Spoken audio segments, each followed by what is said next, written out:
Greetings in the name of the Most High Jah Rastafari. This is Agil Jen, Sister Jenny, Auntie Jenny. And if you want to get formal, this is Miss Jennifer Frederick, another edition that we told the thing. People, today is Friday already. Time and tide waits on no one. The week keep rolling on and on. Just now it's Independence, just now it's Republic Day, and just now it's Diwali, I think it would be. And then we have Christmas. Time and tide waits on no one, but your girl Jen does wait on she peeps, right? So as we waiting for the peeps to come in, you know, we have a schedule here, we have a program here, we have an order here, right? So we started one time the national anthem. And when it's playing, I want you all to sing along with the words. Just yesterday or the day before, telling a friend of mine, I want to sing the anthem. She said, I don't even think I remember the words now. I want all to remember the words. These things are very important. So sing along, please.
Let us also say the pledge so we could teach the children, teach the nieces, the nephews, everybody the pledge, and teach yourself.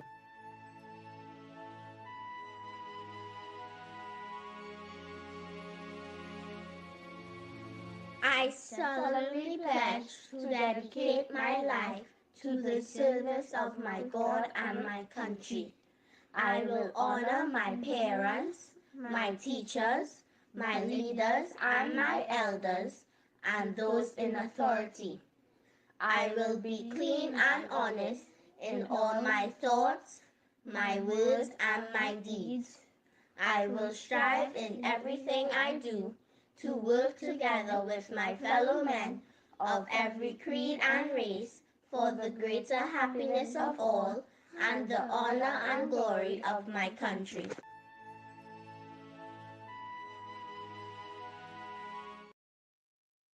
So people always start the thing right. I see some nice things coming out of Tobago.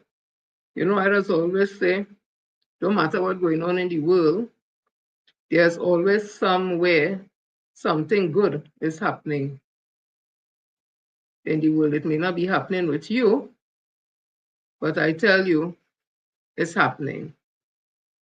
Somewhere along the world, there's somebody crying, somebody being born, somebody dying, somebody laughing.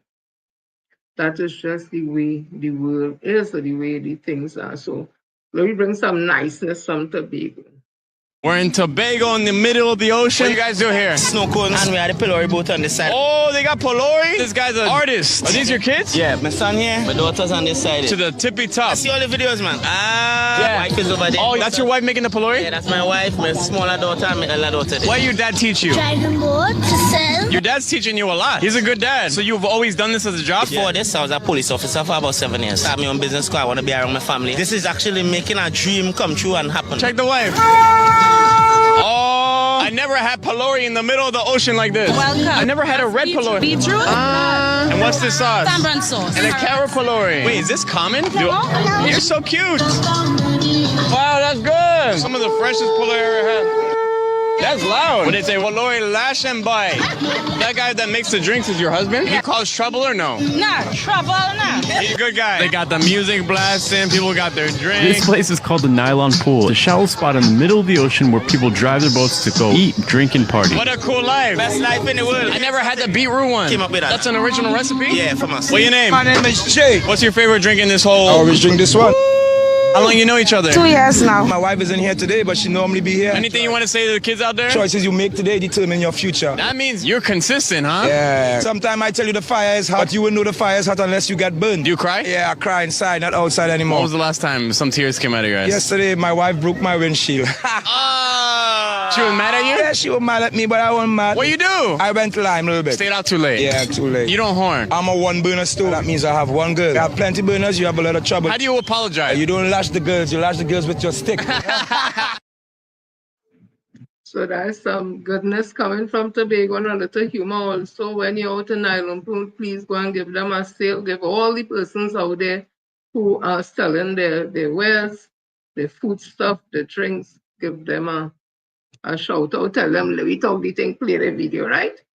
Trinidad is one of the coolest places I've ever been to, and I've been to more than 40 countries. So the island is located right here off the coast of South America, and while it's kind of on the smaller side, it is an absolute paradise for ecotourism. If you're a hardcore birdwatcher like me, you can head to the northern mountains to find the Asa Wright Nature Center, which is home to an incredible array of native birds. And while the main lodge is perfect for hummingbird watching, the area is also home to fascinating species like the bearded bellbird, white-bearded manakin, and oilbird. And along the northern coastline, Grand Riviera is home to the largest concentration of nesting leatherback sea turtles on Earth. And while the local community offers tours during their breeding season, the surrounding town is a great destination no matter what time of year, with activities like kayaking, chocolate tasting, and bird watching all available at the beautiful Mount Placer Estate Hotel. And while other attractions range from the wildlife-filled Coroni Swamp to the Bamboo Cathedral, you cannot talk about Trinidad without mentioning the food. The cuisine is this intricate blend of Indian, West African, and indigenous ingredients and cooking styles, and the dishes that you'll encounter are so incredibly flavorful. I had some great chow and callaloo soup, but honestly, nothing beats some fresh doubles in the morning. But ultimately, Trinidad was beyond impressive. Easily one of the coolest countries I've been to in a long time. So people coming from all over the world and enjoying here, and all we does is cry and carry on. You see him driving in here, he complain about any pothole. You know why? Because that pothole where he come from too. He is focused on the scenery, he's focused on the food, the atmosphere, and the people. All here again. All you does watch what other people have and feel it's so good across day. And then when all you realize it's a mess, I'm not overstanding. We have the gold here, we have the jewel here, we have everything here. But ungratefulness. So I saw this coming from San Fernando. I think it has to do with a summer camp. I hope this is the correct video. Mayor Paris Youth Camp. A legacy rooted in community and discipline. That's what Mayor Robert Paris is hoping to rekindle through the Mayor's City Stars Vacation Camp. Held at the recently refurbished Skinner Park, the 3-week initiative brings together children aged 7 to 16 for training in sports, music, etiquette, and ballroom dancing. So what we're trying to do simply is to recreate what it is that was done in the past. As I stated earlier, I think that Trinidad and Tobago has all of the ingredients to be a cohesive, successful country, especially when it has to do with taking care of the young people. A total of 121 children are now participating in the inaugural camp, with Mayor Paris now calling on civil society and national leaders to find new ways of connecting with youth. So I think that, for a first attempt, this is something that we could continue, because it's not about us. And again, I keep calling for our leaders in our country to do something different and engage our young persons in a meaningful, purposeful way. And that is what we are trying to do in the city of San Fernando. With support from Sport TT, the Marshall Cedeno Foundation, and private sponsors, campers are guided through football, netball, steel pan, and even fine dining, all for a minimal fee. Olympian Marshall Cedeno shared why he chose to partner with the mayor for the camp. I'm here because, I've been working with the mayor for the past year, and, he showed a true passion for sports, and, wherever I can help to help his vision come true in the city of San Fernando, to make it a better space for sports, for youth, all those sorts. So, I'm just here to lend my support or my expertise of years of track and field to give back to the community of San Fernando. National Scout Commissioner of the Scout Association of Trinidad and Tobago, Mark Ainsley John, said the association seizes any opportunity to contribute to the development of young people. Working together with the city of San Fernando and its worship ensures that we are able to help educate, support, and create in young people a new perspective of who they are through sporting and outdoor activities. And collaboratively, we want to assist His Worship in continuing to develop young people because, as he's indicated, civil society needs to work with government, needs to work with business, needs to work together to ensure that our future is taken care of. The camp runs Monday to Friday from 9 a.m. to 2 p.m., ending with the highly anticipated Mayor's Children's Bowl, where students will showcase all they've learned. Mahalia Joseph Wharton, TTT News. So that's congratulations there to the Mayor of San Fernando. Also to Mr. Sideno, he's one of our athletes. He's given back. So these are the things we like to see, role models for our young people. That is so important, young people, role models. It have elders who are role models also. It's always nice also to see the young people giving back, especially those who would have gotten whatever assistance from the government policies, the PNM policies, and they're now giving back. So big up there to Mayor Paris and also to the Scouts and also Mr. Sideno. You all, I needed to bring this for you to see. It's a queen show in Guyana.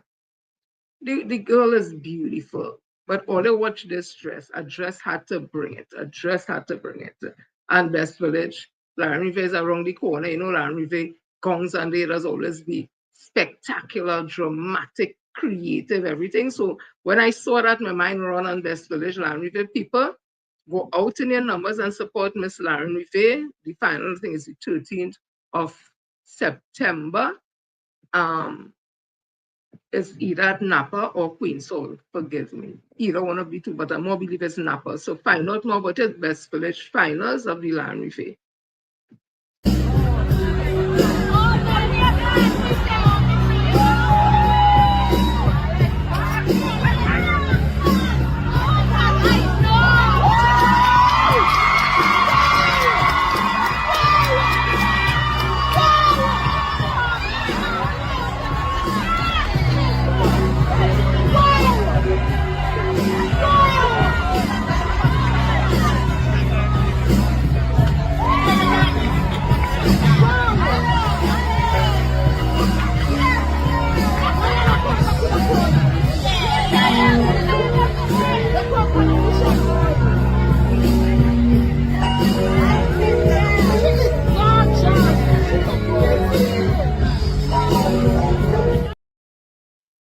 That's beauty, that's elegance, that's style, that's drama.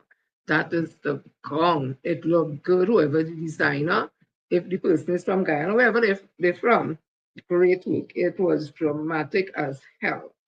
So let me continue, people, because you know, sometimes good things are start to come to just a little and to get into more serious things. Not that good thing is not serious, you know, but you know what I mean, right? So we get into some real talk here now. So the US ship is in Trinidad and Tobago, the hospital, the floating hospital. And I met a lady yesterday who had to go on Saturday. She's doing cataract surgery. So I met somebody who's actually going to be a recipient of the free healthcare.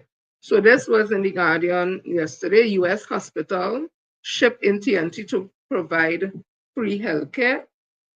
Said from today until August 11th, TNT citizens will benefit from free medical care thanks to practitioners aboard the USN Comfort, a US Navy hospital ship. The floating hospital, which arrived in the country on Tuesday, is equipped with 80 intensive care units, ICU, beds, and 800 ward beds. 800 staff members are participating in the current humanitarian mission.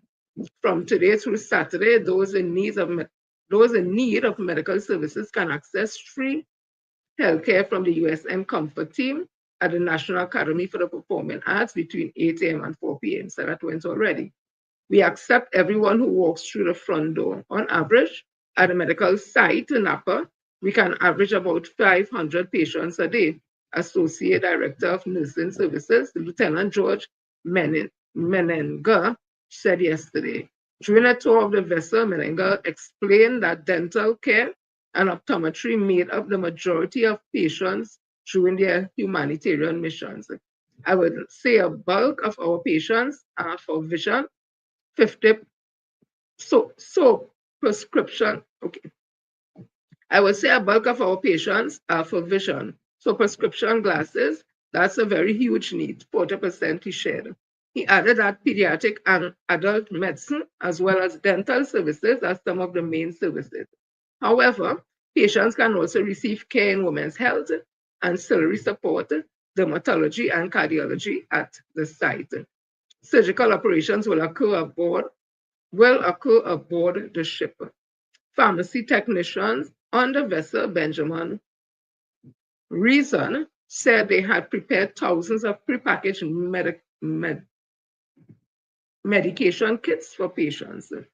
We provide the medications that the providers ask for afterwards, and we always give enough to see out a whole treatment plan because we want to make sure that we get a good quality treatment in, he said. We have medication for pain, gastrointestinal, from head to toe. If you can think about it,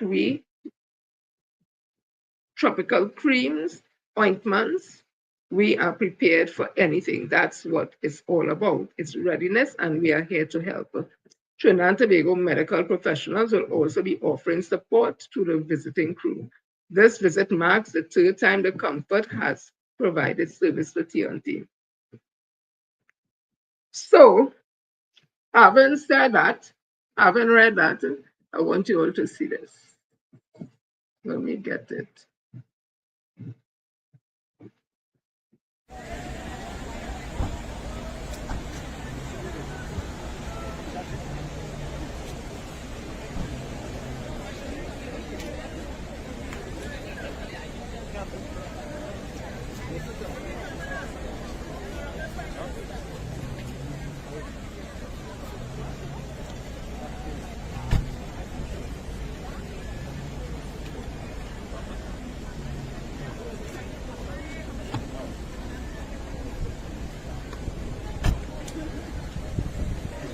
You'll get it from me, man. Don't worry. Like all of this always tell me. You'll get it from me. How long? You know how long I waited to see that?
And let's go.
Come sola, come sola. Ask them to give it a bit.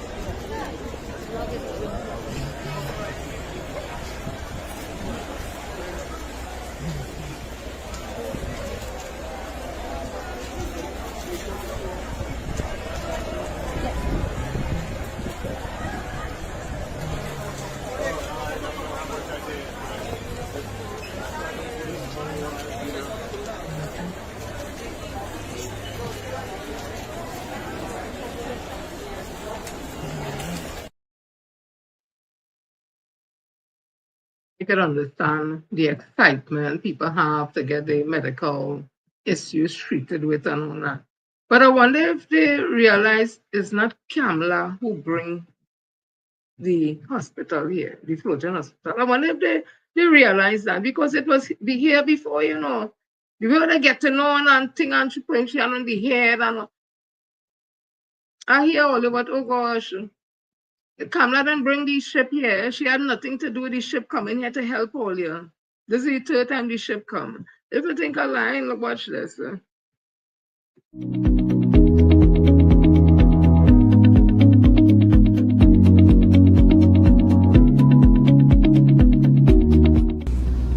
Having not had the opportunity to say welcome to the crew, the caregivers, and the organizers of the mission of the U.S. ship Comfort, to say thank you for choosing Trinidad and Tobago as one of your ports of call in this assignment and for bringing to us the work that you've brought and the relief that you've brought to the people of Trinidad and Tobago and our guests, visitors to Trinidad and Tobago, mainly from Venezuela, who would have taken the opportunity to partake in the services that you've brought. Trinidad and Tobago, the most southern territory of the Caribbean island chain, we see ourselves as part of the Americas.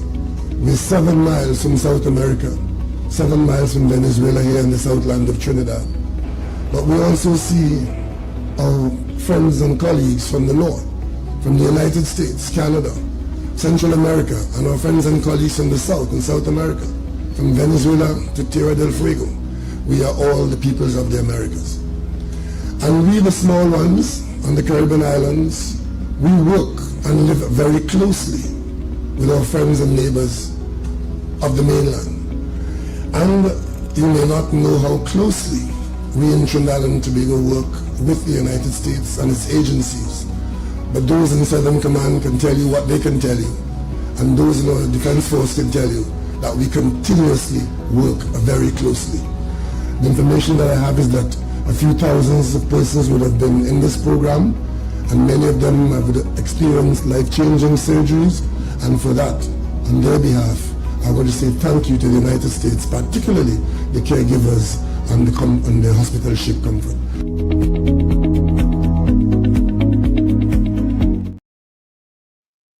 Everything Kamala Kusabi says and the UNC enjoyed is what the PNM put in place. Listen, if it wasn't so sad, it would be very, very funny. So all this, the Kamala, she didn't bring the ship here. It come here already. It was here already. Look, Dr. Ollie talking, they see Minister Stuart Young, so come. But I'm thankful that you are getting the services from the ship, and I hope that everything goes well. So the situation with Jack Warner and the extradition case has come back up again. So this was in the Guardian yesterday. It says 6 state lawyers in Jack's extradition case rakes in $6 million in fees. Former FIFA Vice President Jack Warner is still awaiting the full disclosure of the legal fees paid to over a dozen attorneys retained to represent the state in his still pending extradition proceeding and related legal challenges.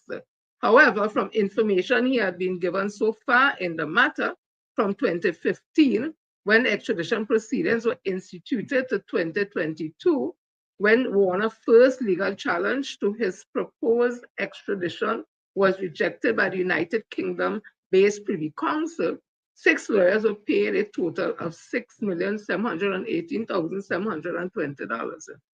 The lawyers were James Lewis, KC, Douglas Menz, SC, Pamela Elga, SC, Michael Pomina, SC, Brent Holpike, and former Central Authorities Unit Head, Nitran Kaulesa. Last year, Warner, through his lawyers, Richard Jagasa, filed a lawsuit after he requested disclosure under the Freedom of Information Act, FOIA, and only received redacted information in relation to 6 of the 18 local and foreign lawyers identified by him. At the time, the Attorney General Office resisted the lawsuit as it claimed the disclosure was covered by legal privilege and that disclosure would breach the lawyer's constitutional right to privacy. The case was scheduled to go on trial before Justice Karen Reed last month, but the AG office conceded the case and promised to disclose the information. Taking into consideration the mandate of the new government of Trinidad and Tobago as it relates to transparency and accountability, the Honorable Attorney General John Jeremy SC has given approval for the disclosure of the documents which form the basis of your claim, Attorney Vincent Jardine of the Solicitor General Department said in correspondence to Jagasa. Based on the assurance, the lawsuit was withdrawn the following day. Guardian Media understand that while additional information relates to the 6 attorneys previously identified was disclosed, Warner is still awaiting the disclosure in relation to the others, as they were paid by the Ministry of Finance and the Solicitor General's Department and not by the Attorney General's office. In a statement issued yesterday, Jagasa described the original position against disclosure as an erroneous or egregious abuse of power and a blatant attempt to suppress public accountability. Transparency in the use of public funds is not optional, it is a legal obligation. And it is appreciated that the new government promised to approach these sorts of matters fairly and transparently, Jagasa said. Warner 81 is accused by U.S. authorities of 29 charges related to fraud, racketeering, and engaging in illegal wire transfer. The offenses are alleged to have taken place in the United States, Trinidad and Tobago, and other jurisdictions between 1990 and June 2011, when Warner quit FIFA after being suspended. After being arrested on a provisional warrant pursuant to the extradition request in 2015, Warner was released on $2.5 million bail. He was one of several senior executives of World Football Governing Body who were indicted on a series of charges after an investigation into corruption in football conducted by the U.S. Federal Bureau of Investigations, the FBI, and Department of Justice in 2015. Several of his former colleagues have pleaded guilty to the charges and have been sentenced. Warner's sons, Daryl and Darian and Daryl, were also indicted and pleaded guilty to their charges. The extradition proceedings against Warner were put on hold while he pursued a civil lawsuit claiming inconsistencies between this country extradition treaty with the U.S. and Extradition Commonwealth and Foreign Territories Act, which was passed by Parliament in 1985 before being amended in 2004. In upholding the decision of the local court to reject Warner's lawsuit, the Privy Council ruled that there was sufficient conformity between the treaty and the legislation despite minor differences. As a secondary issue in the appeal, the Privy Council had to consider the effect of the special arrangement certified by former Attorney General Faris Alwari as he issued authority to proceed ATP for the extradition proceedings. The arrangement only allows the U.S. to prosecute extradited person based on the charges it disclosed and on lesser charges that arose from the evidence it provided. When the case was set to go to trial on Tuesday, however, British Attorney Robert Strand, who was recently appointed to take over as legal counsel in the case, claimed that Warner's lawyers, led by Farhad Hossain SC, had raised valid concerns in relation to the need for a written arrangement. Strand apologized to Warner as he admitted his previous civil lawsuit challenging his extradition was rejected by the local courts and the United Kingdom-based Privy Council based on the existence of the written agreement. It is plain that the Privy Council decided a case based on a misunderstanding of facts posted by AG Office, Strand said. Requesting a last-minute adjournment of the trial, Strand claimed that Jeremy was in the process of investigating what transpired so he could provide the court with necessary information required to resolve this case. The trial was eventually adjourned as requested. I wonder how much Strand getting. I'm just asking. I just wonder. So I would have seen that this is in let me see, Newsday, 2 days ago, Alwari queries over Warner case threatens of extradition. So opposition Senator Faris Alwari feared the latest move in extradition case against former FIFA Vice President Jack Warner could undermine a string of other extradition proceedings, including potential new cases against drug traffickers and gun runners. The former Attorney General expressed his alarm at a news briefing at the office of the opposition leader on Port of Spain on August 6th. The briefing came after news that Attorney General John Jeremy has launched a probe into the actions of past AGs in the Warner matter, as revealed on July the 5th by UK Attorney Robert Strand, representing the AG at Warner's constitutional challenge to his extradition to the US, heard by High Court Judge Justice Karen Reed.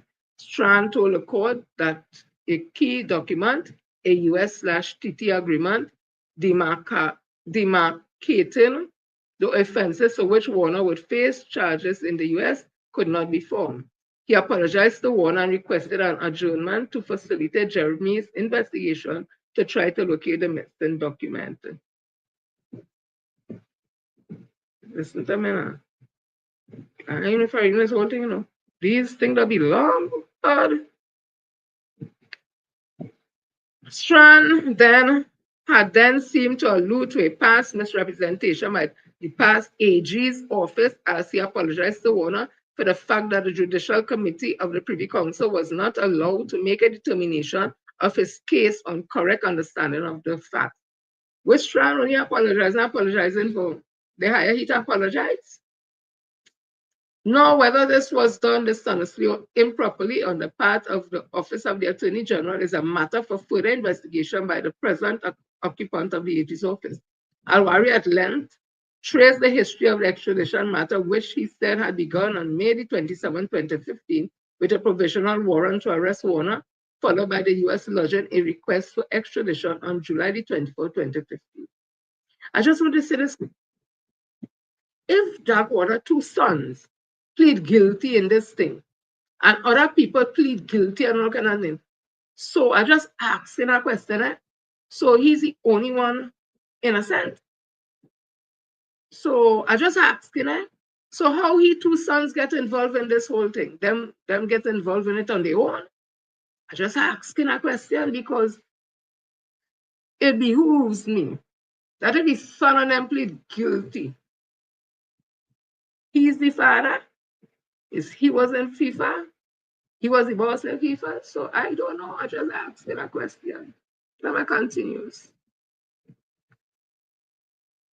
He made the point that he deeply valued the TT/US relationship, and under his tenure as AG, he had gone so far as to have the AG office pay for an independent legal representative for the US in the matter.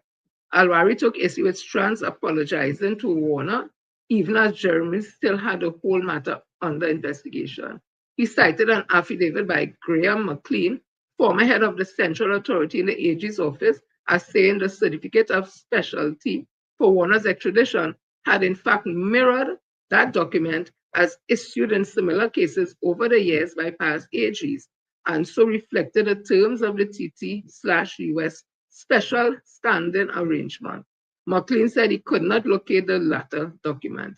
Alwari quoted McLean, "I have not had and do not have any reason to believe that the standing specialty agreement, which has been in place for years, was not followed or will not be followed. Alwari further quoted McLean as indicating that documents served on Warner in March 2023 had included a U.S. diplomatic note promising that Warner, if sent to the U.S., would not be detained, prosecuted, or punished for any other offenses than that of which he was extradited, any lesser offenses or one agreed by the AG. McLean affidavit concluded, I am therefore satisfied that if extradited to the USA, the claimant, Warner, will not be prosecuted for any offenses other than the offense for which extradition had been requested. Alwari suggested that the US might wish to apply to the courts to become an interested party to the proceeding. Alwari questioned the switching of the AG's legal team, which has included UK-based James Lewis Casey, Ravi Rajkumar, and Vanessa Gopal, to be replaced by Strand, whom Alwari alluded to being relatively junior, unlike Lewis, who was globally renowned for extradition cases. Alwari also queried the government hiring of a former AG, Anna Ramlogal, saying judgment was still awaited in the bribery case of UK-based King counsel Vince Nelson, in which Ramlogan had faced fraud charges in the past matter of the AG's office billing of contracted attorneys. In the question session, the reporter asked if all the suggested moves afoot to wrangle Warner out of extradition proceedings. Alwari replied, I can't say. However, he repeated his concerns about the entire legal team of the AG's office being fired and replaced by a relatively junior attorney Strand. Expressing surprise at Strand apology to Warner, Alwari dubbed it precipitous, premature, and dangerous. How did Strand reach to the court and apologize if we have not had any investigation yet? I find it passing alarming, especially when you fire someone. Asked if the government had given up the Warner extradition case too easily, Alwari remarked that he received some big red flags. He then wondered if other accused persons, such as those facing charges in the US courts over the controversial Piaco Airport expansion project, might now also lodge complaints about the specialty certificates in their own cases.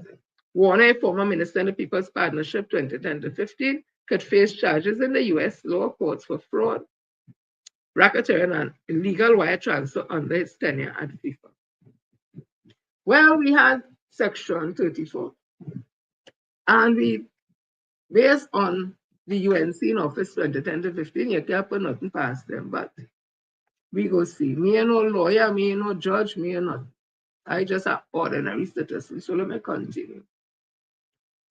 So, bacchanal again with this thing, this whole CPEP situation. Just give me a minute.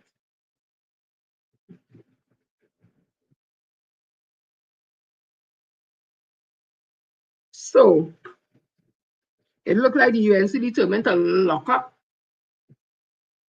somebody from the PNL.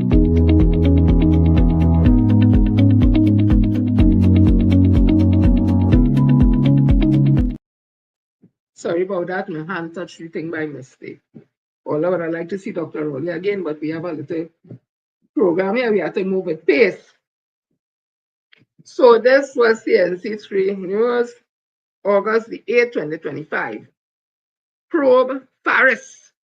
Judge throws out CPEP contract challenge, calls on DPP to investigate former minister. I thought the police had to do that. You know the DPP, I thought the police has given the DPP the file, and the DPP has look at the file to see if that file could stand up in court. I don't know the DPP is saying, I don't know. Director of Public Prosecution, DPP Roger Gaspar, has been asked to look into purported conduct of former Rural Development and Local Government Minister Faris Alwari in procuring the 3-year renewal deals of over 300 community-based environmental protection and enhancement program company CPEP contractors. High Court Judge Margaret Mohammed referred the issue to the DPP yesterday as she upheld an application from CPEP legal team led by Anand Ramlogan SC to stay a lawsuit from one of the contractors over the termination of the contract. In a 25-page decision, Justice Mohammed noted that CPEP had raised serious concerns over a decision taken by its former board to extend the contracts, which were due to end next year, to September 2029, days before the April 20th general election. She ruled that it's claimed that the renewals were facilitated based on a fraudulent misrepresentation of cabinet approval allegedly given to former CPEP chairman Joel Edwards by Alwari was sufficient enough to be probed by the DPP office. The serious matter concerning the extension of the agreement to September 2029 necessitated the granting of a stay of the claim and all proceedings and the referral of all the documents filed in this action to the DPP for his consideration, Justice Mohammed said. Justice Mohammed noted that although Alwari alleged conduct was raised in the case, he was not a party to the matter and did not give any evidence. In my view, based on the serious allegation made against him, it is only fair that he is given an opportunity to respond, Justice Mohammed said. In those circumstances, it is prudent at this stage to grant a stay of this claim and all proceeding and to refer the documents filed in action to the DPP for his consideration.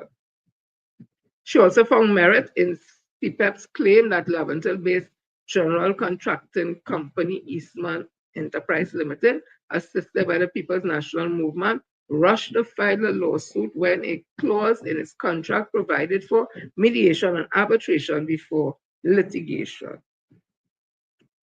The claimant did not take all steps possible to comply with pre-action protocol prior to filing the instant action. Such conduct cannot be condoned and has walked in favor of granting a stay of the proceeding, Justice Mohammed said.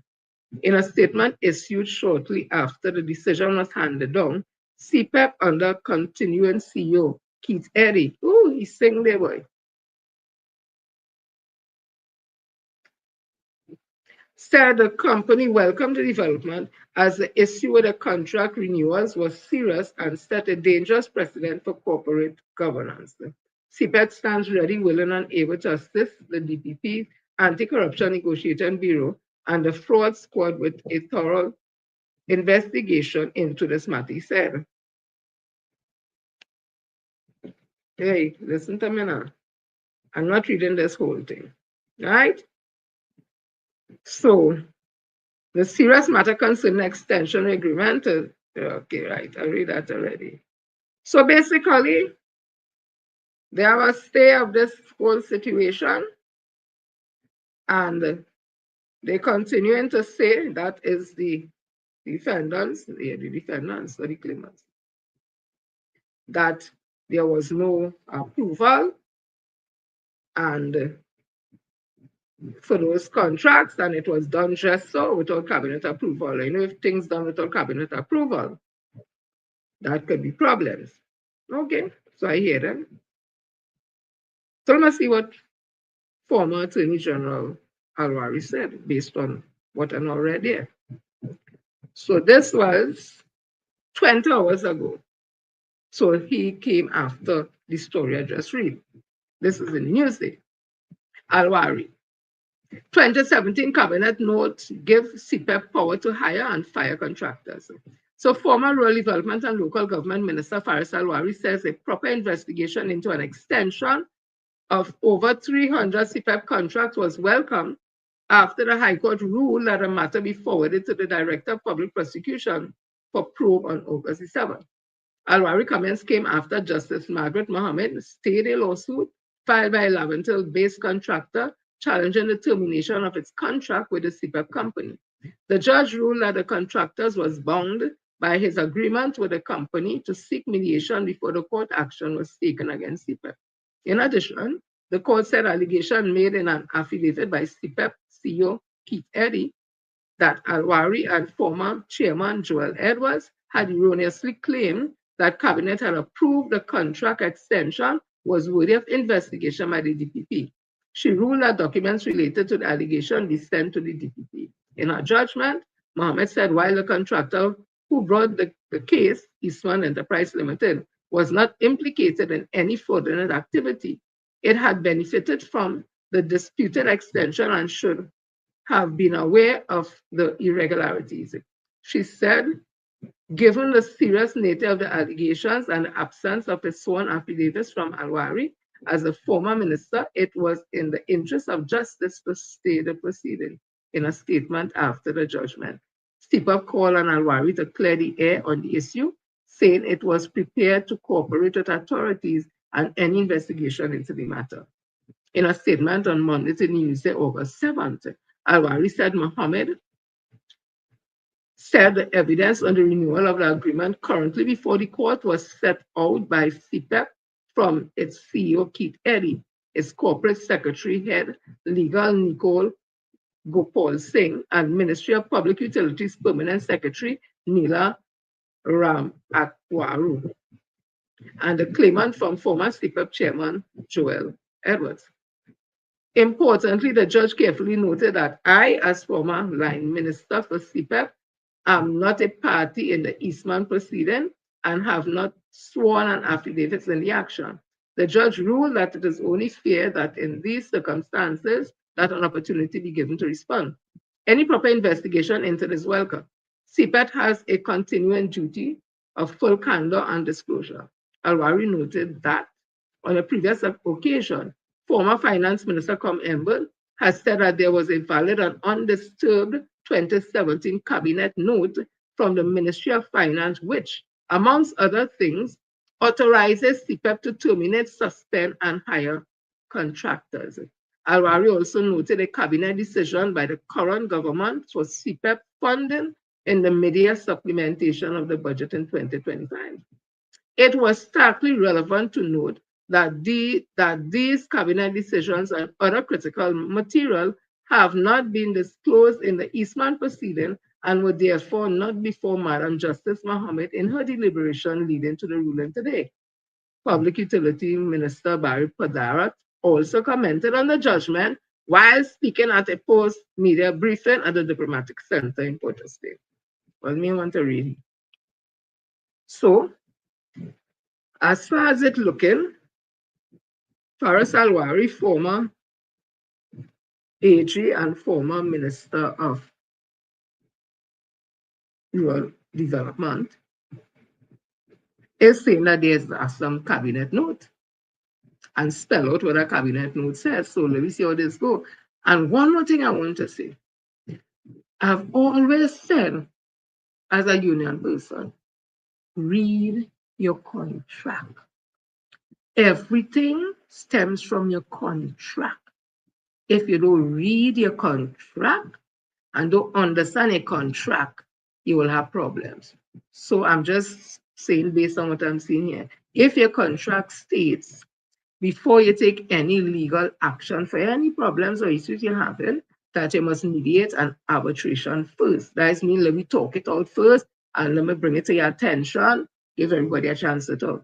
If that is inside your contract, and then you have an issue and you just take the other party to court, you see how we could have problems. Your contract must be very important, really fine print. You get a contract, they're hustling to sign it, tell them, no, I like to take it home, please to read it. If they say you can't, well, then something is wrong with that contract. If they can't wait for you to read it and ask them questions and they're hustling you, don't ever be hurried to sign no contract. Take your time and read it. Don't afraid they go lost the work and it's better you read a contract, understand what the contract says, so any issue coming out and arising out, you'll be on the right track. Let me continue. So Columbus statue finally taken down. So let's hear what was said. Now, I'm in conversation about why you're taking it down and whatever the case may be. Listen, all around the world, it have museums, and if you want to go and see the good, the bad, the ugly, who do this, who ain't do that, who should have do this, who did, you just go in the museum. All over the world, they have museums. So Columbus history in this country and what he would have done to the first peoples in this country, it should be known by now if you didn't know. Yeah, he did not discover Trinidad. They can discover where people are living and have a civilization happening, right? He ain't discovered anything like one. And two, his coming here brought death, disease, murder, torture to the first peoples. Because when he came, after that others came, I think this man would have written about the cruelty of what Columbus did and then who took the template and used it after. I think they cast us. I can't remember his name, you know, some friar or whatever. Something they cast us. Or something sweet name, right? A long time I ain't doing Columbus history. So he was a damn blasted lie, I know that, right? So if it's been taken down now, the rightest place for it to go is not to mash it up and throw it in the sea and all kind of stupidness I hear people say. Put it in a museum because it's part of our history. We don't like that part of the history, but it is history at the end of the day, right? Germany had Hitler, it had swastika, it had all them things, and it is historical things now that people could pull back on so that they never encounter these things that happen again. So put it in a damn museum. So this is what was said at the removal of the Columbus statue. Good morning, okay. Mr. Campbell. Can you tell us how do you feel about having the Columbus statue removed as quickly as the announcement had been made? Oh, it's fantastic, and we were up all night celebrating, so if I look a little bit tired, I mean, of course we knew it was going to go, and we were aware at what time it was gone and so on. So we've been working on this since 2016, and you know, we started the project with the idea that we would wake up people's memory in this country in such a way that they wouldn't just want to contemplate history, but to make it. And so, you know, we're still looking forward to see, you know, all the different possibilities that could come out of this historic change. But let me put this into perspective for you. The great Caribbean luminary from Martinique, Brother Frantz Fanon, said that the white settler colonial town was a town of monuments, starting with the general who carried out the conquest. And he said that, you know, he described these monuments as germs of rot, and said that they trampled on the humanity and dignity of our people. These monuments, which were dedicated to the reverence of the people who subjugated us. And he said that we, as we became independent, we should clinically detect these germs of rot and remove them not just from our lands, but from our minds as well. And so as we remove Columbus from our land, the general who initiated the conquest, which another Caribbean scholar, Jan Carew, has defined as an unprecedented aberration in human history, a Holocaust so great that it didn't just tear a page out of the book of history, but out of the book of the universe. As we stand here today, heeding the first part of Fanon's imperative that we remove these germs of rot from our lands, we must seriously consider right away how we will remove these germs of rot from our minds. And that means interrogating the kinds of narratives that were embedded in this monument, that are embedded in our children's textbooks. And, you know, I know this is going to be a little challenging for some people to understand. I mean, you grow up Trinidad. Columbus was integrated into our very identity in Trinidad. You know, his preposterous act of renaming was transformed into some kind of, you know, divine act with all the elements of Christianity imbued in it to make us, to make it appeal to us, even though we were ultimately victims of that invasion and genocidal occupation.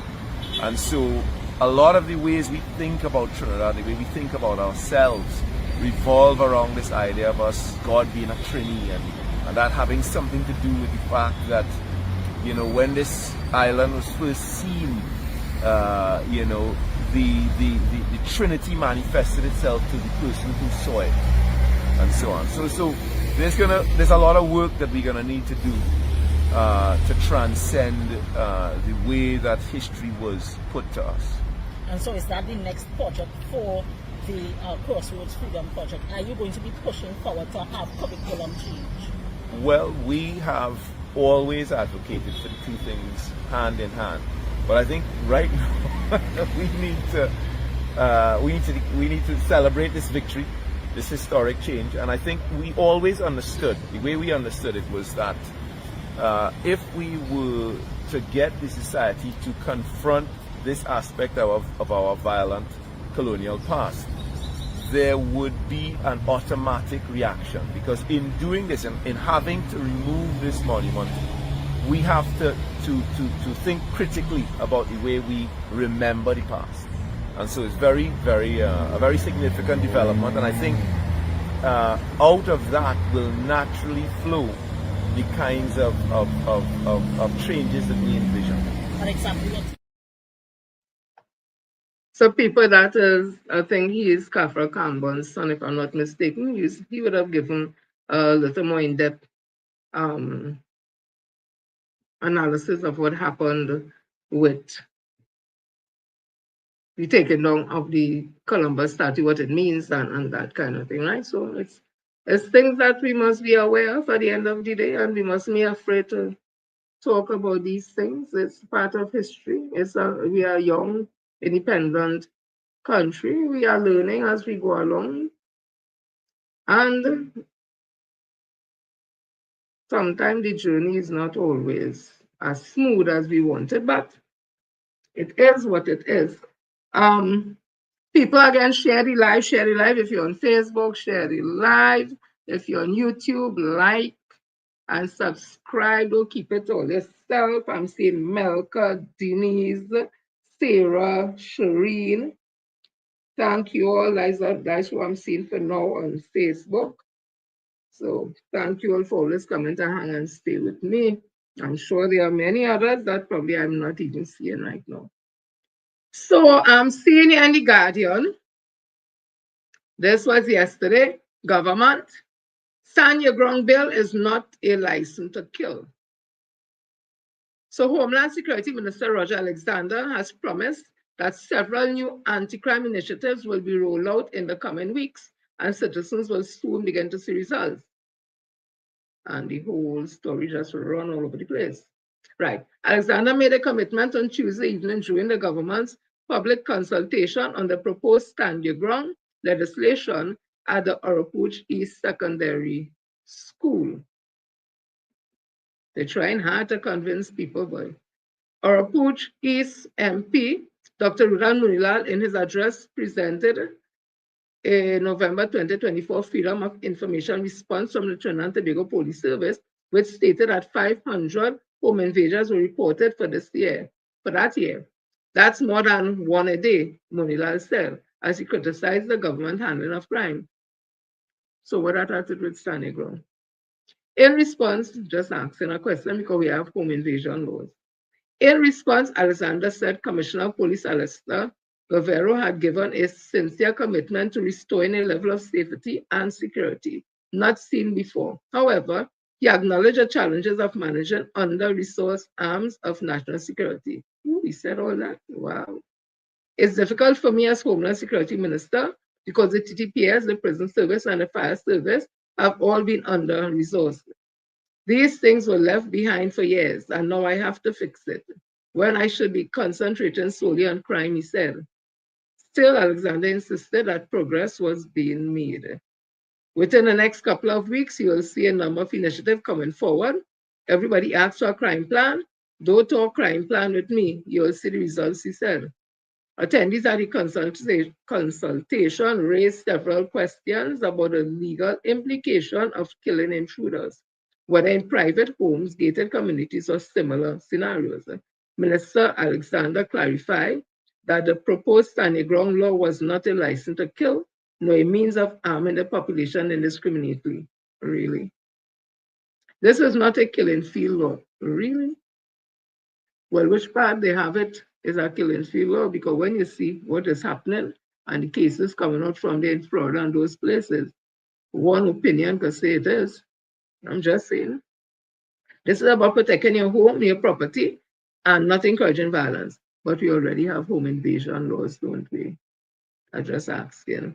Regarding firearm users license, Alexander revealed that a firearms appeal board was recently established to address grievances against the TTPS firearm issuance discussions. Right?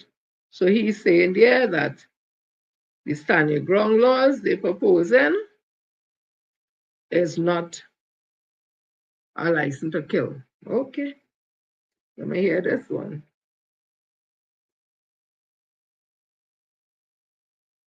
This one is Hossein of Saddam. This was August the 8th. Hossein, legislation not an excuse to commit unlawful act. The government will not permit individuals to misuse stand your ground legislation to commit unlawful acts, says Minister of Legal Affairs Saddam Hussein. The government will not permit individuals. How you stopping up an individual when all you're telling the individuals is up to them and how them feel to shoot people who come onto the property? So how now you're saying the government will not permit individuals to misuse stand your ground laws? When the stand your ground laws, the whole concept is based on you and how you feel. How the government going to stop how you feel? But I feel everybody's stupid in this country. Speaking at the United National Congress consultation on the proposed legislation at a called Rap Recreation Club, Dog Village, California, on Wednesday, Hossein stressed that the law must be balanced to ensure exceptions are in place so that all cases where deadly force is used, individuals cannot escape justice without scrutiny. But we have invasion laws already, home invasion laws. But all they want to bring a law that says, even if you could get out of it safely, even if you could de-escalate the situation, there's no need for you to retreat. You no obligation to retreat. Once you feel threatened, you could shoot and kill people. That's what the stand your ground is. And I'm going to play with one of the Minister of Justice, who is a criminal attorney, what he said.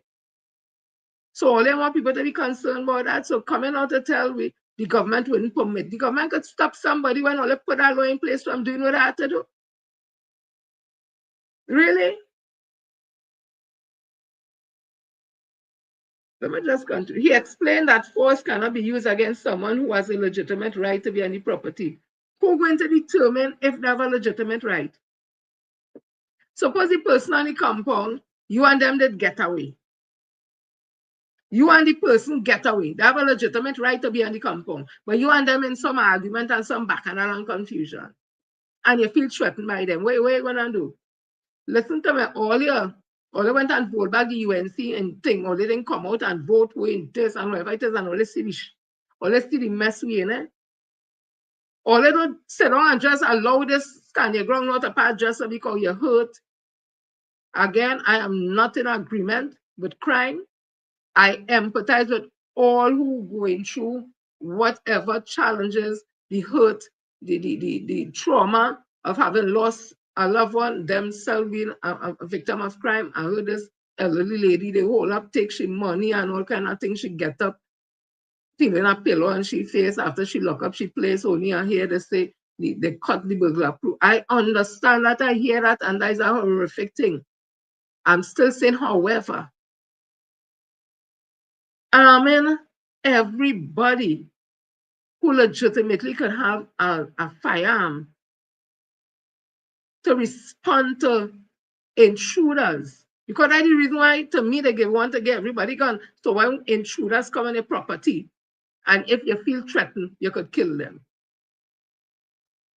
So Saddam Hussein is saying that this is not to, if somebody have the authority to be on your property to do them anything. But look, the man shoot the woman, some kind of thing, so he thought was an intruder. You have a husband and wife living in the same house. If the husband wants to kill the wife or the wife wants to kill the husband, both have the right to be in the home.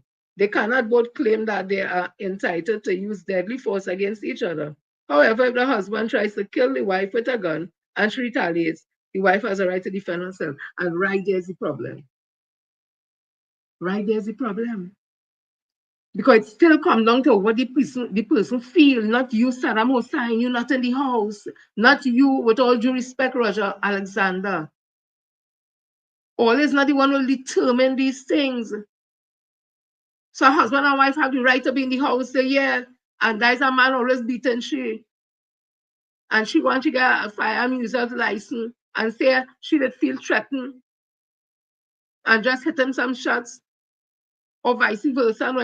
Listen, all they open a can of worms just to say that all they thing and all they promise the people. I only talk about the first 100 days, what good all they do. We are seeing what good all they do, you know. So if this is a promise, all they want to keep for people just to experience it and create our next whole can of worms.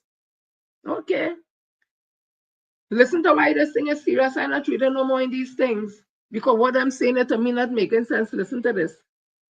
I played it already, but I'm playing it again. So Wayne Sturge apparently said the following, and it took me this long to make this video because when I first saw it, I thought it was AI. Couldn't believe it. But he said this. He's running away, armed with a gun, you can shoot him in the back. And explain yourself after. That's the reality. Shoot the man in his back and then explain yourself. That's the reality. It is, you know. But it's whether or not these people here would think it's talking shit or not. Or whether the guy or the woman who's sitting here thinks it's talking shit or not. That is reality you have to consider. You can, once you honestly believe that you are under attack or that an attack is about to take place or is imminent, as they say here, once you believe an attack is imminent, you can strike first. That entire sentence exists in this gray area right here. That's not a place you really want to find yourself. You see that if you feel like that and if and if and if, I'm sure attorneys across the world holding their head like, what? What did he just say? What kind of lawyer is he again? Those are very dangerous comments to make by somebody in this position. And here the thing, right? Before this, he was a criminal defense attorney. And after this, he's going to go back to being a criminal defense attorney. Bro is looking to secure future clients when this stint in politics is over. I just hope whoever out there takes train up and does something that they regret when they go by him for legal advice, he give you a 10% off. Since was he recommended shit in the first place? You see this whole stand your ground bill?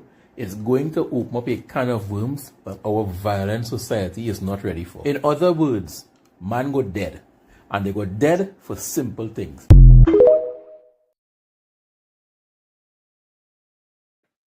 Okay, don't take warning. So I'm seeing here, hi Christopher, hi Hadaro, hi Roslyn, hi Julian, hi Philo, hi Maria. That's my peeps on Facebook. Or they don't get jealous. I go come to all you on YouTube just now. So I'm seeing here that acting head of the prison service sent on vacation leave, not administrative leave. The Prison Officers Association has denied reports that acting prison commissioner Carlos Coraspi has been placed on administrative leave. Instead, the association said he has been sent on vacation, adding that officers are encouraged not to accumulate more than 90 days vacation in keeping with established guidelines. In a media release, Association President Gerald Gordon urged the public and media to treat matters concerning the prison service with fairness, accuracy, and responsibility. We strongly denounce the recent social media headlines suggesting that Mr. Caraspi has been sent on administrative leave. This assertion is both inaccurate and unfair to the government of the Republic of Trinidad and Tobago and to Mr. Caraspi himself, the statement said. How the government of Trinidad and Tobago coming that? Okay. Gordon stressed that the prison service, particularly at this critical time, requires steady leadership and focused management. Qualities, he said, are upheld collectively by the professionalism and dedication of all prison officers. The Prison Officers Association reaffirms its unwavering support for all of our members who continue to serve with diligence and loyalty to Trinidad and Tobago, regardless of rank or assignment. We remain committed to working with government, management, and civil society to ensure the continued safety, security, and stability of the prison service. Gordon added. Okay. And I'm also seeing that the police commissioner, the one who would have called the, well, he's the one without the SOE, Normally, it has been the Attorney General, I think, and he heads our government and thing, but he read it also. Me, you know, no? Under this UNC is all kind of damn thing, but I will vote for any damn thing. Any damn thing. So I'm seeing here that the police commissioner, he has said, or they're attributing this, what I'm reading here, to him. This was from I-95.5. The crime numbers are said to be falling, but Police Commissioner Allyuh Guevara says, although the current state of emergency has helped to decrease crime, this was not its mandate. So what was the purpose of the... Commissioner Guevara said yesterday from January 1st to August 4th, 2025, there have been 231 recorded murders, a significant decrease from 2024. Well, if you have an SOE, just say, I don't know. I'm not a law enforcement officer, so I could be totally wrong. Addressing a breakfast meeting at the Shoguna's Chamber of Industry and Commerce, the police commissioner said people must remember the reason for the SOE. Commissioner Guevara also revealed his officers had been successful in what he called neutralizing an extortion ring in Central. Meanwhile, the commissioner is assuring his officers are not involved in extrajudicial killings, as may be the view of some. So far, close to 50 police-involved killings have occurred, 3 in the past 2 days. He then called on criminals to put down their guns and avoid some consequences. Okay. We are going to stay there, boy. Papa, you. Okay. I know SOE and decreasing crime linked together. I just think, I don't know. I could be totally wrong. I could be totally wrong. So let me continue because I want to get to something. I want to get to something. I want to get to disrespect. We come into that. So one minister in the UNC said that the 15% tariff is a blessing. Apparently, the opposition leader, the prime minister, really thinks so. So this is 22 hours ago. PM outlines option to US tariffs. That was the Express. Trinidad and Tobago was amongst dozens of countries hit yesterday with higher tariffs on impact to the United States as sweeping new measures by US President Donald Trump took effect. The order signed on July 31st raised reciprocal tariffs from this country from 10% to 15% on a wide range of imports from this country. Speaking to reporters during a visit to the U.S. Navy Mercy-class hospital ship USNS Comfort at the cruise ship complex in Port of Spain, Prime Minister Kamala Prasad said there were several options for addressing the 15% reciprocal tariff imposed by Washington. We have 3 options. We are following all 3, she said, although she only outlined 2 of them. The first, she explained, was to continue dialogue with the United States, citing the decades-long friendship between the 2 nations. The second, to explore alternative export markets. One is, of course, to engage in conversation with our friends from the United States. The second is that we have already begun, is looking for alternative markets we can export to. I think the products that we most need will be our ammonia and methanol products, energy products. But then our competitors are also hit with tariffs, Prasad said. So she noted that reciprocal tariffs are being imposed globally and that other countries face similar challenges. So if it reduces our competitiveness, theirs is also reduced, she said. Several of TNT business chambers have raised concern about the tariffs. So the thing is to keep talks with, but I thought she and Trump and them good, and the way she getting on and them just carry on. I said, I'm good, right? Me, I don't get it. It ain't so good then. I just asking. So Barry Petitard seems to be a very, very busy guy. He's a very, very busy guy. So it's saying here in the news, TT Online, Minister of Public Utilities Barry Petitard has confirmed the government's formal rejection of the Regulated Industries Commission, RIC, proposed electricity rates increase. All I can tell you about that, when TNTech board was in the whole negotiation with Estate Police Association, and it went after negotiation breakdown because TNTech was offering 6%. Estate Police Association rejected it, and of course it went through the natural proceeding that ended up in the industrial court.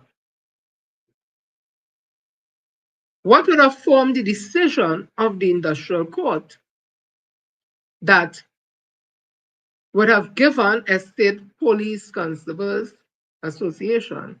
If they didn't want the 6%, then 000. It was, they said, the court, that in the special tribe, in the JCC, Joint Select Committee in Parliament, TNTech chairman, I think, had appeared there, and he would have said in that space that TNTech has not made a profit since, I think, 2012 or 11, around there, and that every year they, I think, how much? I think $1 billion in debt, or $1 million. I think it's $1 billion in debt. And if it wasn't for government subvention, he don't know what would have happened. Well, basically saying we could be without electricity and that kind of thing, right? That's why I told him to be. And it's based on that. So he was asked, so basically, well, what to do, whatever it is. And so the only thing really is to get an increase in the rate of electricity. I'm paraphrasing this because I ain't reading, I ain't talking quote for quote, right? Based on what I read from that. And they were to approach the RIC. That was since back then. And since back then, it didn't have an increase in the rates of electricity. Near vexing or just saying something. And when the RIC, about 3 years ago, I think it was going around consulting with the different communities on this increase in electricity, the UNC peoples come out to drag coffin and get on and thing on the head table that had I think the chairman of the RIC and the team, they had to stop the meeting and all kind of bacchanal happen. So the point I'm making is this. If since back then in 2011 or 12, TNTech wasn't making no money and it's government subvention that keeping them afloat and nothing has changed. And they themselves recommended, well, increasing the rates of electricity. It never happened. I know this government is saying they definitely ain't raising it. Where this country ending up? They ain't collecting taxes, they ain't increasing nothing. They only one set of people on board all over the place. But if I 20,000 here and all that, where this country getting money from? Where this country getting money from to pay salaries when the man come out here already? Some people, a month come, they ain't get salary. Or they're fighting to get salary. Where this government getting money from? I tell them something. This looking like an IMF. This looking like an IMF coming and retail, Okay. So why all this celebrating here?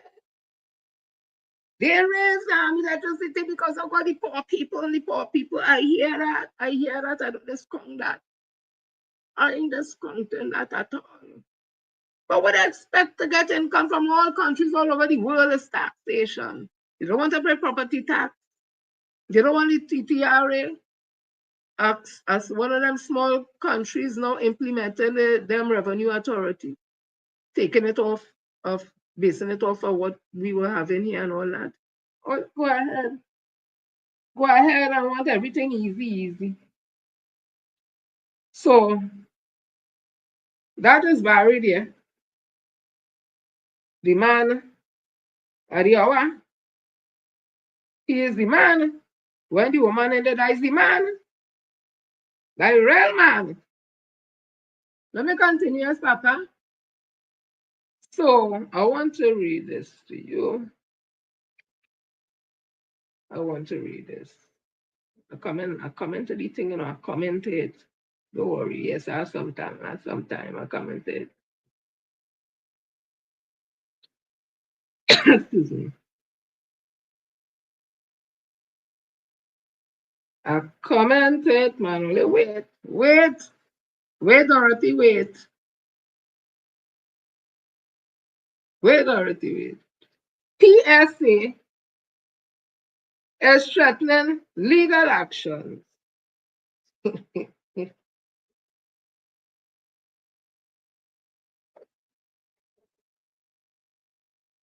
My girl Felicia Thomas, she gets some fire and she was like anything to do with Wassa. They just get hot. Because you know them from Wassa, right? We right now. Because if they were from. So PSA threatens legal action over Wassa directive. This was in the Guardian 22 hours ago.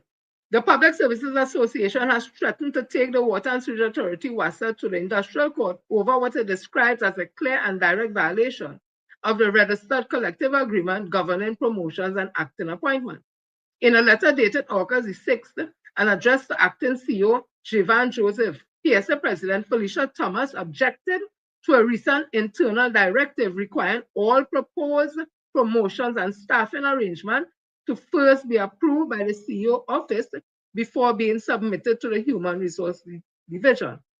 Thomas warned that unless the directive is withdrawn immediately, the union will treat it as an industrial relation offense. Instruction is not only procedurally improper, but represent a clear and present violation of the registered collective agreement between Water and Sewage Authority and the association, Thomas wrote. Citing the agreement, Thomas said that the process for temporary appointments is clearly fine. All acting appointments of less than 6 months duration shall be made on the basis of a recommendation from the divisional head, except where the divisional head considers that a more suitable candidate might be found in another division. In such cases, the post shall be filed by a recommendation from the manager, Human Resource Administration. She argues that the CEO directive purports to insert an unauthorized level of executive interference into an agreed process that was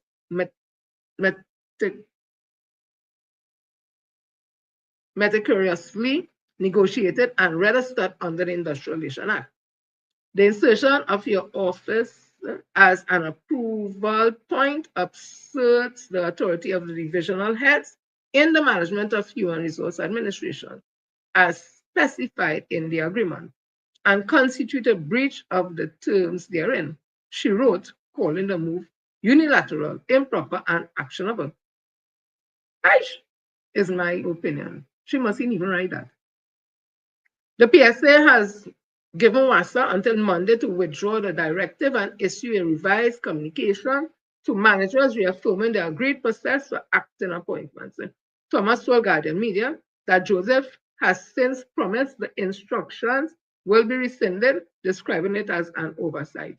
In a statement, WASA acknowledged the concerns raised and said the acting CEO has requested a meeting with the PSA president to resolve the matter and ensure full compliance with the collective agreement.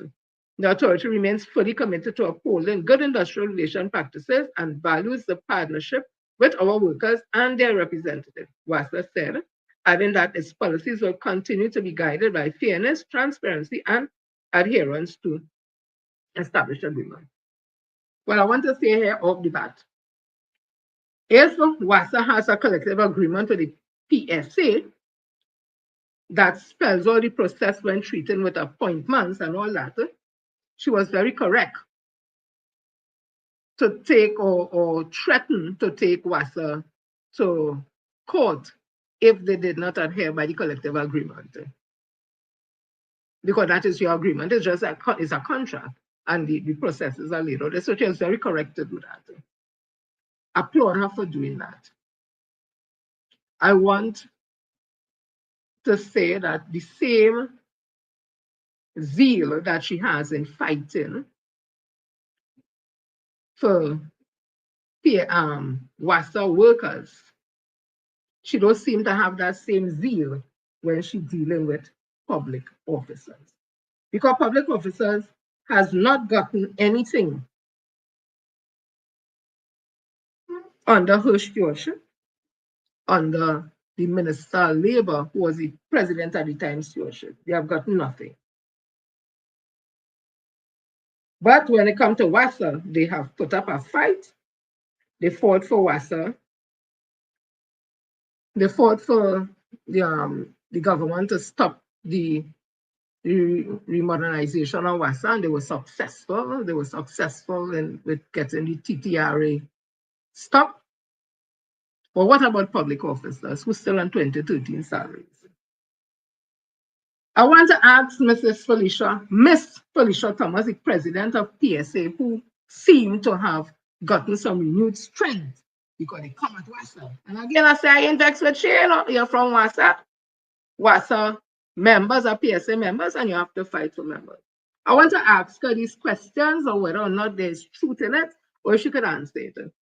I want to ask her if it is true that one Nova Johnson has resigned as the second vice president of PSA and is now back at WASA working with one Mr. Mervyn Gibson. So it's a question I'm asking. It's questions I'm asking. I cast no aspersion. So let me read it again.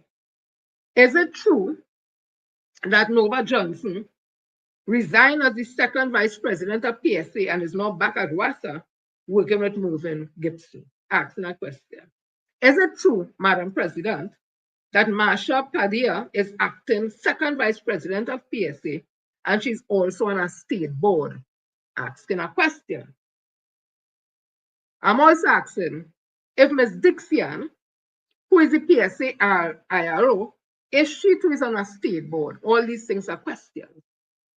I'm also asking President Felicia Thomas if one Ms. Fiola Beckles Wilson is a senior labor officer at PSA, and just recently at a meeting with the Minister of Labor, he introduced her as his secretary. I'm just asking. You may not know, but I just asking.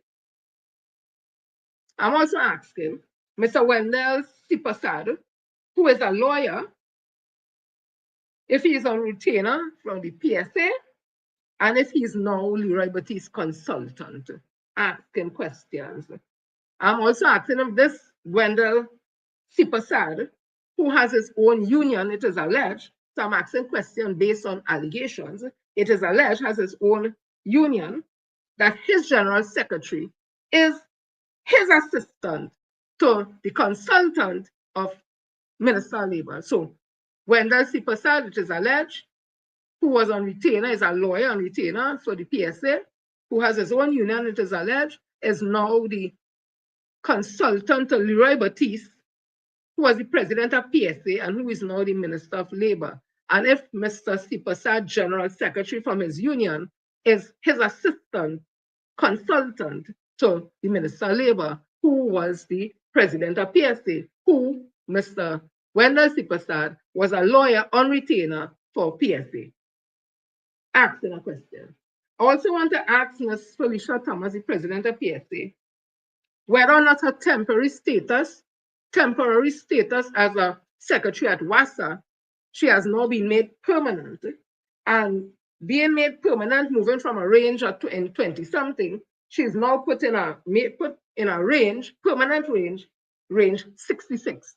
So she jumped from a temporary, asking questions based on the allegation, jumped from a temporary position as a secretary in range 20-something to a permanent position in range 66. 20-something, 66. I just asked him, Ms. Felicia. And I also want to ask, also based on allegation, if Mark Saunders, who was a PSA union rep, he too has also been placed in range 66. Asking a question. I also want to ask another question, whether or not Avinash Maharaj,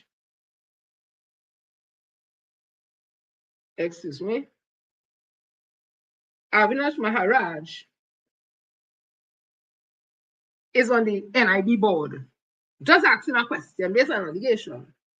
And I also asking, Madam President, if you are out of the office for this whole August, and if you're out of the office, who is acting as president? Because it seems like it ain't nobody in PSA. Because if it is true, the second vice president resigned and gone, and this one on board, this one is who's secretary, and this, who it is running PSA. I'm asking questions there because your name pop up, you're fighting the good fight. Congratulations, girl. You're getting on for WASA. Is you're right to blast to get on for WASA and win the case too if the management of WASA is contravening the collective agreement. But all these questions we have here, we would like them answered, please. Because it seemed to suggest that all you get things fixed nice. I just ask, you know, we ain't saying nothing wrong, you know, Papa. But we public officers and we ain't saying nothing happening for public officers. So let me continue. A couple of days ago, this incident came out from a situation that was broadcast on radio because everybody was, let me say everybody, those who are part of the People's National Movement, when they heard the issue, excuse me, were very concerned. And that has to do with Mrs. Joan Williams, who everybody know they call her Auntie Joan affectionately. She's a stalwart to the People's National Movement.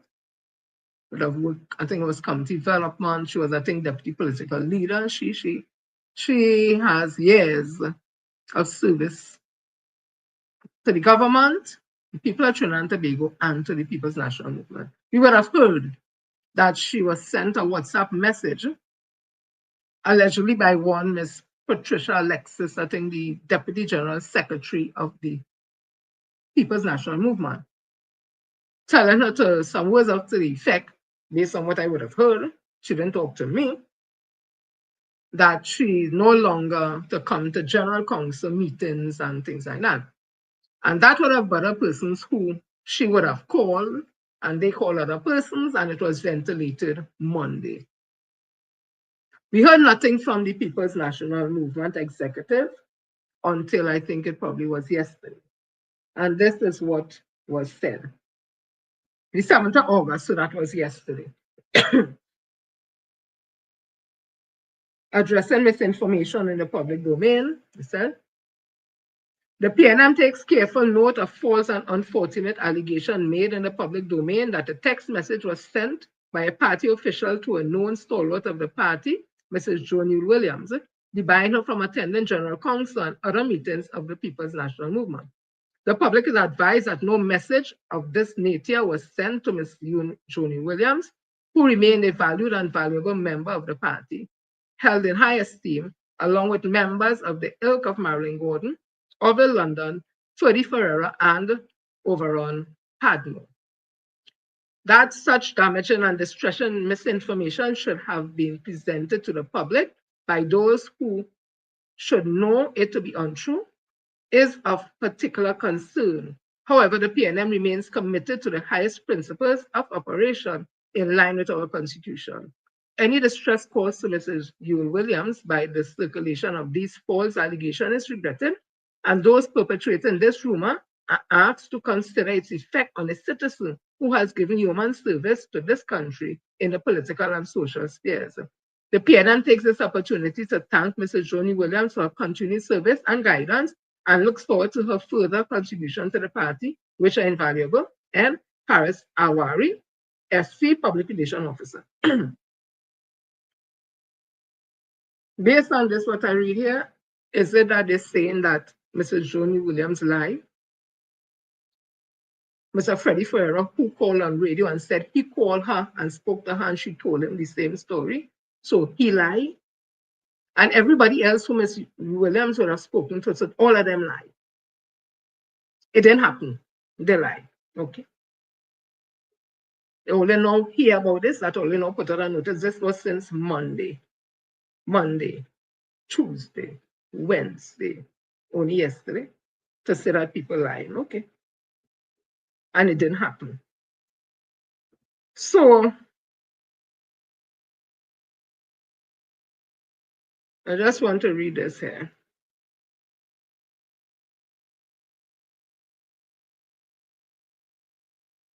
This was a message, apparently, it says from one Wendell Stevens, who said, okay, The message Ms. Yule Williams got is a message that I and many others who were on General Counsel have gotten in the past.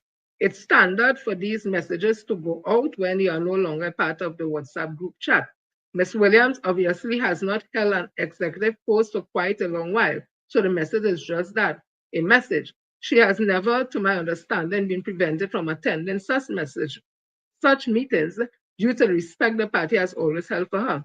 I had to get to the bottom of this. The party remains bigger than any individual. We will never always see eye to eye and agree with every decision taken, trust me. I publicly stated my position on many issues. However, this one is being blown out of proportion. Hope the relevant people in the party makes the appropriate statement soon. One life, live it. So Mr. Wendell Stevens, as I said, he said there's nothing unusual that his message is sent. So I want to say, has Ms. Williams been sent this message before? Because she has not been a General Council member for some time. And she has always been there everywhere you see her meetings at. So is it that she has always been sent these messages? Or is the first time she's been sent this message? Because if she's not a General Council member, what is the purpose of sending that message to her? If she's a stalwart and because of the love and respect she's at these meetings, then there's no need to send her any message. So those are the little things that have people saying, okay. So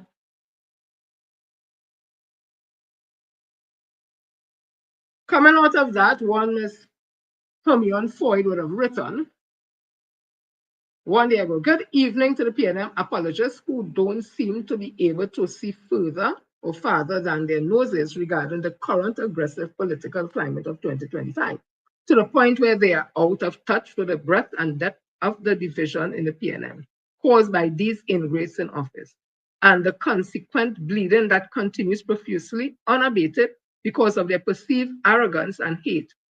This post reflects is my respectful view. Had we embraced the ideals of morals and spiritual values, decency, dignity, and statesmanlike protocol, our party would have moved swiftly towards a strong, modern, sophisticated, and progressive organizational conduct. Instead of fostering alienation and cliquism, where with respect and honor as the operational hallmark. Joan Yule Williams, by organizational policy, would never have been seen with any feeling of, would never have been faced with any feeling of hurt, alienation, or disappointment because she would not have been numbered amongst those who would receive what is now being touted as a general message to all who are no longer part of General Council. And this is the first time I'm reading this, honest to God. And look, this is exactly what I just said. If she's no longer a member of the General Council, and this is something that's sent to General Council members, then why was one sent to her? Her name should have been off any list or off any grouping or anything to send these type of messages. Okay. The thought that Auntie Joan could be treated in such an offhand, cavalier, and rude fashion is indicative of the state if the hearts and minds of those who are operating the machine is that the PNM. The machine that is the PNM. The conduct that precipitated this unnecessary and unwarranted discomfort for Auntie Joan and those who love and honor her is inexcusable, thoughtless, and classless in my view.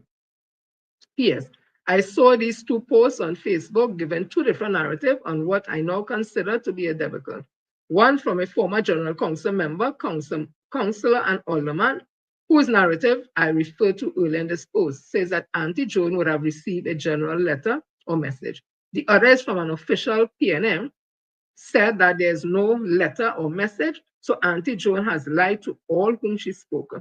This, ladies and gentlemen, is the state of affairs. What is the real story? You will be the judge. Excuse me. So that was the letter I read before. But what I want to read for you all is a response to what this Ms. Ford would have written by one called Richard Copeland. And I understand, I don't know how true it is, that he is a member of the Youth League. This is what one purporting to be Richard Copeland said. Her usefulness expired many years ago, and Joe needs to stay out of PNM business now. She is a walking analog of the disconnect voters. The disconnect voters fell between them and the PNM. It's just like her to make a big deal out of a non-issue. She's been costing the party voters for about a decade. You won't see this because of your own personal agenda against the PNM, but I guess anybody can type anything on Facebook. So he was responding to Ms. Ford. Let me read over what he said. Her usefulness, speaking about Ms. Jonian Williams, her usefulness expired many years ago, and Jo needs to stay out of PNM business now. She's a walking analog of the disconnect voters fell between them and the PNM. It's just like her to make a big deal out of a non-issue. She's been costing the party voters for about a decade. You won't see this because of your own personal agenda against the PNM, but I guess anybody can type anything on Facebook.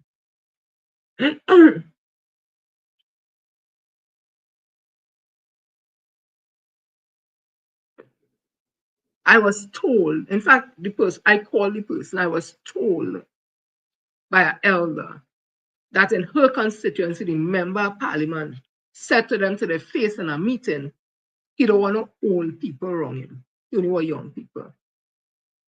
And if today he's a member of the executive of the PNM, and we have, I'm going to play you something just now. We have Dr. Naim Gasly, the one with the space and she teeth who say it is alleged she say people jealous sheep. And something with some calypso, and I look it up as something with sparrow sing with sugar and whatever. And I've always said, why reduce yourself to something between your legs? That is just me was saying that. And when you hear her utterances, and you hear the utterances that was said to me by an elder from that constituency where the member of parliament was said, he don't want no old people around him. So I guess if you were to call those people, he would say probably they lie too. I don't know. However, and then you see the behavior of the one team PNM during the internal elections.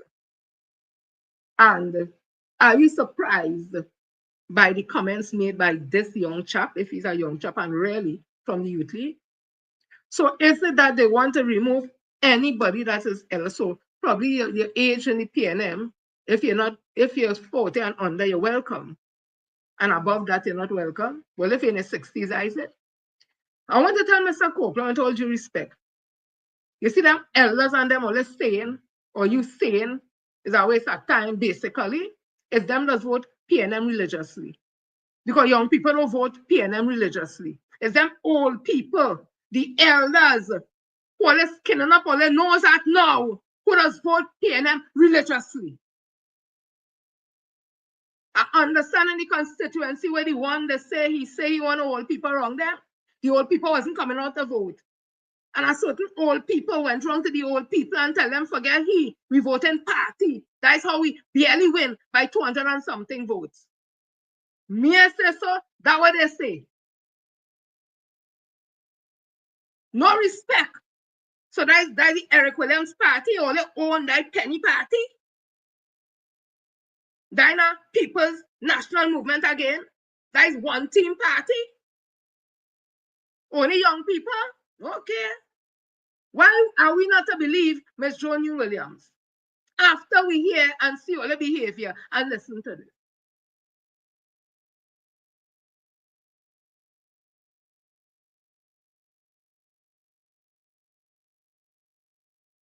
What do you think? Attention. Close ranks. To those who don't,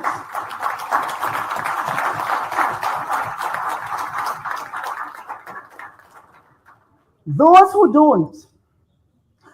who can't, must fall out or must be thrown out. This is a pitched battle which the General Staff, our General Council, must direct. There is no room for guerrillas or individual heroes.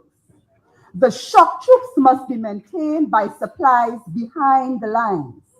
Everyone must be at his best, carrying out instructions, working for the whole and not any part thereof.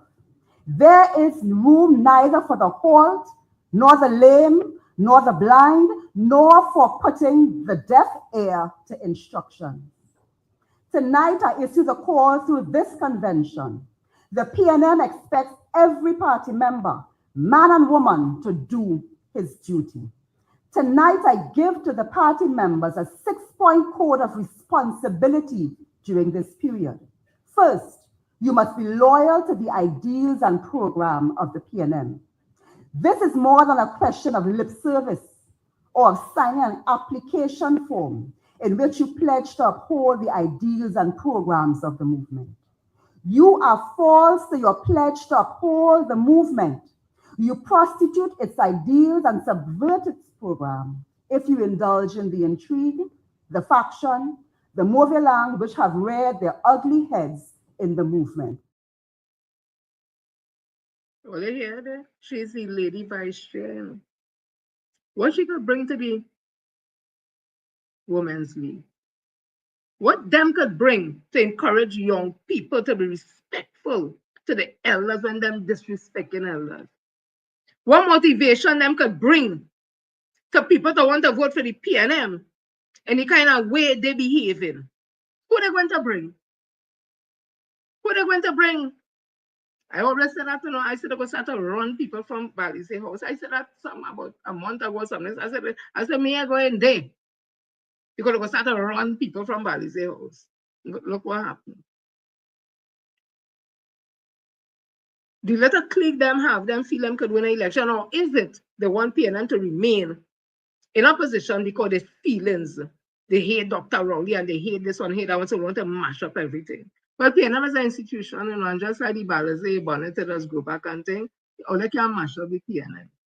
The ancestors who walked before all you, who showed us all this standing on disrespectfully, will not allow all you. Eric Williams' party ain't going to allow all you. The ancestors ain't going to allow all you to mash up no PNM. And you see, all the who ain't want to hold people around, all they must never get a love from a mother. Must never get a love from a father. Because your mother and father is elders, so they must never enjoy that kind of love, so they hate old people. And disrespecting elders. Well, all they stay with all the little group of young people and all the little group, all the executive, and see what members are they going to have in it after. Or is it really a clique? Clique doing what, boy? This is one of the elders who would have written. One is a Frederick Gray. Go there to the piano. Just a minute. Actually, because I didn't read that before, he had just reposted the post I would have read from Miss Ford. So my mistake. Sorry, Mr. Fred. For calling your name and anything, but I know you ain't gonna mind because it's goodness I calling it in. So that's what the PNM have. And all who have a problem but who just talk out against the thing what happened in the PNM. This is not a long time we keep things inside because all they don't have no morals and no ethic and don't have that kind of discipline to how the PNM wants to deal with things internally. Or they don't have that, or they go unclear. When only allow Mr. Jennifer Baptiste Primus to come out in the open with Lee Hunt and carry on and get on so. When only allowed the opposition leader to sit down with just 6 members of parliament to win the seat instead of all 12 and vote for she ownself to be opposition leader. When they allow 2 people who not is legally for them to vote in a general council vote so that Naim Gaspi and the next one could be temporary or something, so something, whatever pose, and Embert. All they say nothing. When I look at sit down and see the opposition leader, put Ms. Jennifer Baptiste Primus as deputy political leader. Oh, Mr. Copeland, why ain't still about Jennifer Baptiste Primus? She ain't still about she usefulness. What she can bring to the party? She ain't making the young people disconnect from the party or let to cantankerous and deceitful by. Why ain't still about Jennifer Baptiste Primus? She in her 70s. Why only has she there as deputy political leader at PNM? Why only have come member there as deputy political leader? So only like John Williams, but only like So it's only just who all they really like. It's not all they like. Is it because it is alleged Ms. Joni Williams spoke out against what Ole was doing during the internal election? Well, they have a problem with she. Because I'm not thinking about it. All the opposition leader, the political leader, she all too. How are they supporting she all? So yes, really and truly, this thing is not about the elderly, it's about who all they want wrong all there. Once the elderly can say yes sir, no sir, yes sir, no master, yes sir, all they go like them around all there. And once they ain't saying that, all they have a problem with them, all they continue. All they ain't doing Jennifer Frederick nothing, and all would be cussing me and coming. We ain't doing Jennifer Frederick nothing, no. It's the People's National Movement. And what I saying is what's happening. What other people saying is not I alone saying it. No, all I want to say the woman, she's sick. Imagine one of them putting up the woman sick. And saying the same story over and over. When your memory loss, it has be saying the same thing over and over. First, all I want to put the woman in a light. That is even more sick. That is even more disgusting. To be trying to make the woman seem as if she's sick and something wrong with she. When she's saying that she was sent a text message. Because Mr. Weldon Stevens, in a way, he support the fact that it does get them kind of message because he said that's a normal thing. But then again, they come and say, General Counsel, she's not a General Counsel member. She's a law because she's a stalwart. All they're really saying in truth, let's go ahead with that foolishness.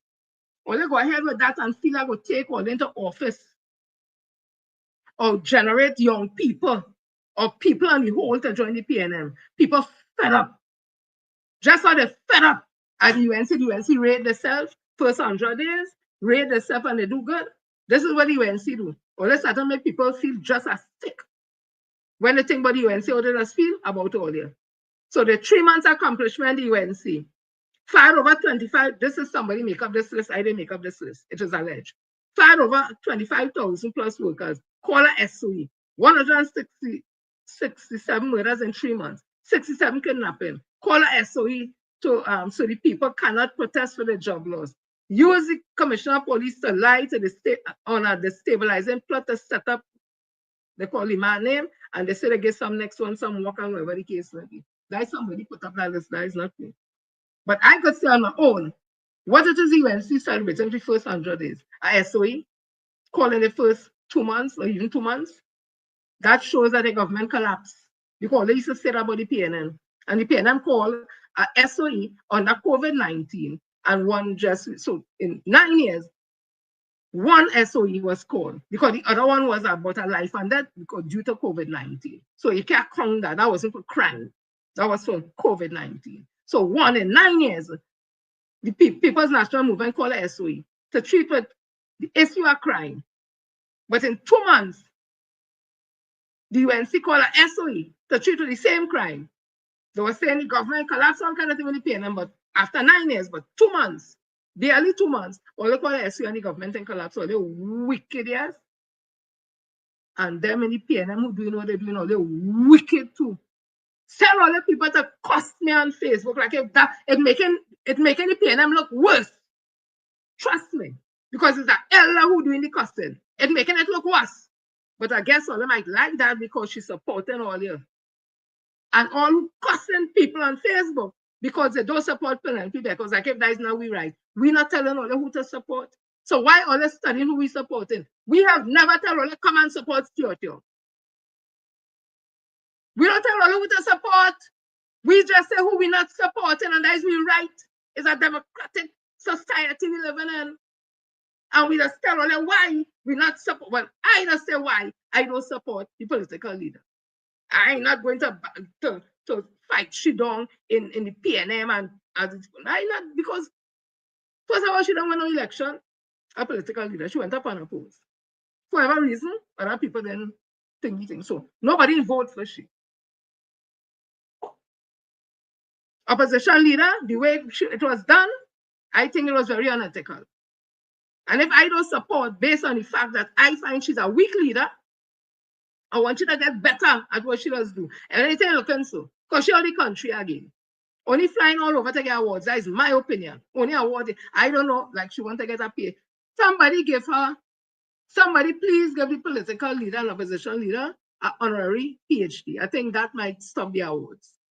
I think that might satisfy. That's my opinion. I mean, business who say, I don't like she. The next one talking about I like woman, like I like woman. As I said in my live on Wednesday, don't open a can of woman. I don't roll like that. Who does roll like that? That ain't my business. But don't put me in that. Don't open a can of. She there to command her crew. The last time she was at the press conference, she was like the MC. I don't know if people don't understand how these things look to people watching. She didn't look like the opposition leader. She looked like she was MCing the whole thing. Getting up and introducing this one, have a head table, sit at the head table with all the members and them who talking, and just say pass the mic and say, no, you getting up, run to the thing, and now we'll have this one and go back and sit down. That is a MC what? That is not for you to do. You make you look like, come now, man. All these things matters. All these things matters. So I'm going back and say again, I want to play 2 songs before we close off here. Let me see all who here today. All the put it up. I call Rosalind, Melka, Jonathan, Maria, call them already. Shireen, Denise, Solita, Augustus. Let me see who here. Hadara, Denise. Let me see. Claire, Kim, Donna, Nika, Angela, Joseph, Richard, she whole name. I want to tell you all, thank you all for staying locked on and tuning to let me talk. Let me call some names here who may be on the live, but didn't put up the name. Margaret Davison, Yvette, Angela Rodriguez Lacroix, Ginger, Lorna Ortega Manet, Tara Richards, Emmeline Harvey, Christopher Coffey, Erica Richardson, Keith Marshall, Charles Chris, Ann Shepard, Ophelia Boyce, Andrew Gordon, Alison Boyce, Helen Russell has from Pleasantville, Roxanne King, Melka Bolty, I call her Dara Ruth Vane, Dr. Lloyd Straker, Lucy Brown, Cheryl, Seeley, Alison Phillips, Jermenas Lazar, Francia Pancho, E.A. Shorty, Bernadine Andel, Jocelyn, Augusta Skater, Victoria, from up in Sawash and the whole family. Hope everything is okay. She's friends from meeting Yips. Katia, Raymond, Felicia, Ellis, Alexander, Joyce, Neve, Margaret, Thomas, Angela, Sobas, and the whole crew. Zara, see me name come up. Glennis, yeah. Love all the bad. Let me see who here from on YouTube before I play my song. 2 songs. And I come love Glennis. That is Facebook people. So let me see. Virginia, that is YouTube people. Let me see who here. Marlene. Don't worry, I go learn the thing. Let me see. Annette, Wayne, Mr. Gibson, always there. Who we seeing again? Always any conversation. I'll be hot with them, you know. Anon 001. In the 70s, I felt both parties just taking turns at governance are feeling returning. Boy. Let me see who again. Annette, let me see like I'm going the wrong way. Kathleen 67289 M837. Let's see who again it have here. And all those who I didn't call because I didn't see. Attila, Joycelyn, my whole to-do. Let me see who again. I call Rosalind. Ready? You see? A good thing I call Rosalind, she named it. I call Claire too, yeah. I try not to miss out nobody, you know. I love all the bad, you know. Jennifer Batiste, how old Jennifer? Marlene wanted to come to drive me and my matter. In 2009, she was 60 years old. Work it out. Kathleen 67289. I think I read that already. Everybody, Melka, everybody. Today's Friday, people. Yes, Jenny, they will have to leave in 22. Same way I feel about you. Okay. Rena, everybody, Rosemary, Julia, or Julie, or whatever Julie mango tree. So every night eat the mango. I ain't gonna forget your name at all. Dandy. Woo. Hello. It's plenty, you know. Virginia. Roll. Hey. Well, they're coming out. Cover the thank you all for staying locked on and tuning. Till we talk the thing. I want to play these two songs we must play it. I want to play this one a local artist because I always say only playing one set of reggae business and Rasta people thing and thing. Hey, listen to this one and tell me when I come off who is these people they're talking about.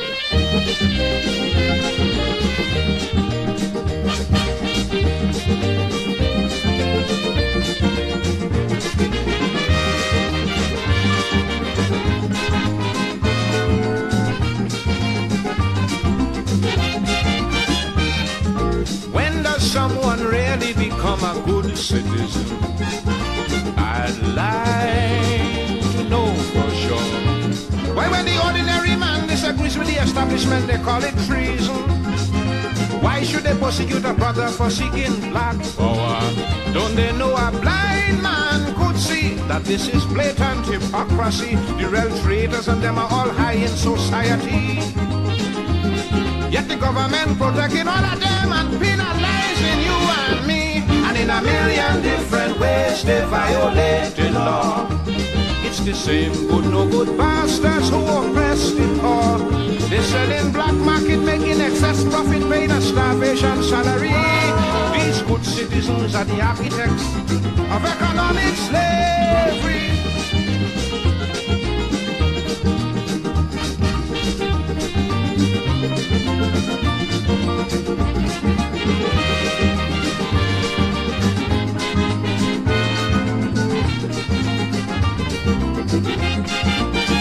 They say you have the right to criticize, but then you are victimized, and without any reason. Many a time you find yourself politically paralyzed by that same good citizen. Yet these fakes and phonies enjoy a long life of luxury while they spread corruption throughout the country. When they should be arrested, they're protected and respected in the society. And in a million different ways, they violate the law. It's the same good no good bastards who oppress the poor. With a false declaration, tax evasion, defrauding customs duty. These good citizens are the architects of economic slavery.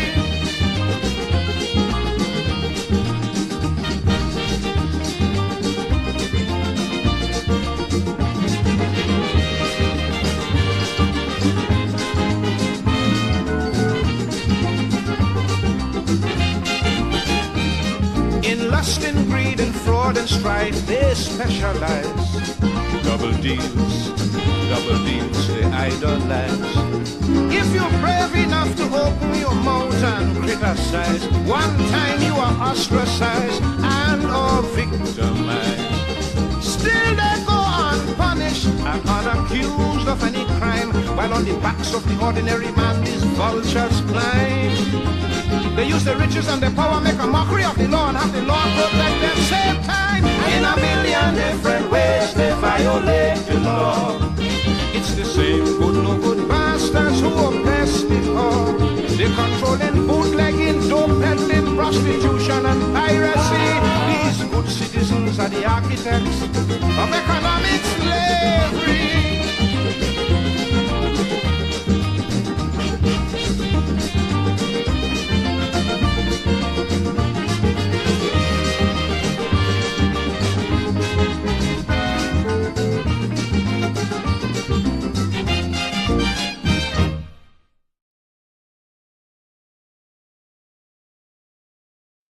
People, that's our own Mikey Sparrow, the singer Francisco, who recently celebrated his birthday.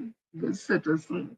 Hope you all listen to the words because we asking the same question and set of vultures and them who stand on the back are the people who build the People's National Movement in truth, love, honesty, morality, and ethics.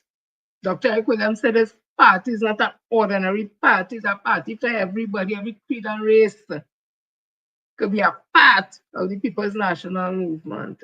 He said that no matter Africa, no matter China, Syria, India, Lebanon, mother Trinidad and Tobago, and our mother don't discriminate against the children, but all they want we independent to discriminate against the children, the elders, Ms. Joan Williams. All they wanted to discriminate against was Stuart Richard Young SC. All they want to discriminate, and that is not right. This one is for all the mothers, all the elders, the fathers, the uncles, all my fans, all my peeps, everybody. And I said them haters and them who don't like the elderly. They must say like the elderly because they don't know a mother love, they don't know a father love. They grow up just rough. But we will respect our elders. I too is an elder. So respecting those elders, and me too is a love at the end of the day. This one is for you, Auntie Joan Williams, and all the elders who got and for years and voting for the People's National Movement. Don't be disheartened. Don't give up, hold on. Because them who talking that talk, they may have no staying power. Them only talking that now. Them have no staying power. They may not know what to do to bring back the PNM. But people who know what to do will show up when it's time to do what they have to do. So this one is for all the others. Have a blessed weekend. Stay safe. Love you all. Enjoy this one. Hey mama, hi mama. Oh my, oh mama don't cry. Gonna give you banana flown so high.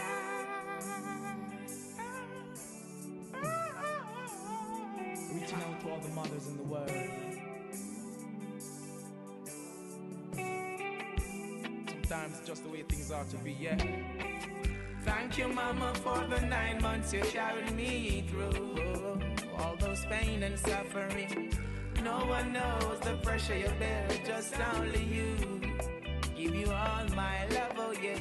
Thank you, mama, for the 9 months you carried me through. All those pain and suffering. No one knows the pressure you bear, just only you. It's my words and my utterance. Mama, I will never let you down. I'll never go away. I'll always be around. You know why you do it, such love that you found. I'm always gonna let you wear that crown. Through the roughest of times, you maintain your calm towers, your only end, while sheltering me from the storm. And when it's cold, you wrap me in a towel so warm. Oh my, I'm so glad I was born. Thank you, mama, for the 9 months you carried me through. All those pain and suffering. No one knows the pressure you bear, just only you. Give you all my love, oh yeah. Oh, thank you, mama, for the 9 months you carried me through. All those pain and suffering. No one knows the pressure you bear, just only you. This is my word. I'm gonna make you so proud. Such good son you have. You're the one who teaches me all the good from the bad. Even when the system keeps pressuring my dad, you've got high hopes. Thanks be unto the Most High God. Thank you, mama, for the 9 months you carried me through. All those pain and suffering. No one knows the pressure you bear, just only you. Give you all my love, oh yeah. Thank you, mama, for the 9 months you carried me through. All those pain and suffering. All my vision, aspiration, I owe it all unto you. It's my words and my offering. I'm a big man now, that's how things go. Things they do to survive, only Jah knows. Fiercely protecting us while watching us grow. You've been up, even when it's on the down low. Work so hard to see us go to school. Blisters on your fingers so they can't take us for food. I'm here for a purpose. I'm here to rule. Most High Jah, Rastafari will see us through. Thank you, Mama, for the 9 months you carried me through. All those pain and suffering. No one knows the pressure you bear, just only you. Thank you, Mama, for the 9 months you carried me through. All those pain and suffering. No one knows the pressure you bear, just only you. Oh. Now it's my turn to make life. I'm so mature, know I've got my kids and my wife, and I'm positively sure I'm doing fine, and still can do so much more. You'd prepare me for the future, my love, you deserve. Keep doing your thing, while others not knowing. Go deep inside your heart, mama, you know where it was going. Can a mother lose her tender care for her child that she been showing? Some of your stars keep glowing. Thank you, mama, for the 9 months you carried me through. All those pain and suffering.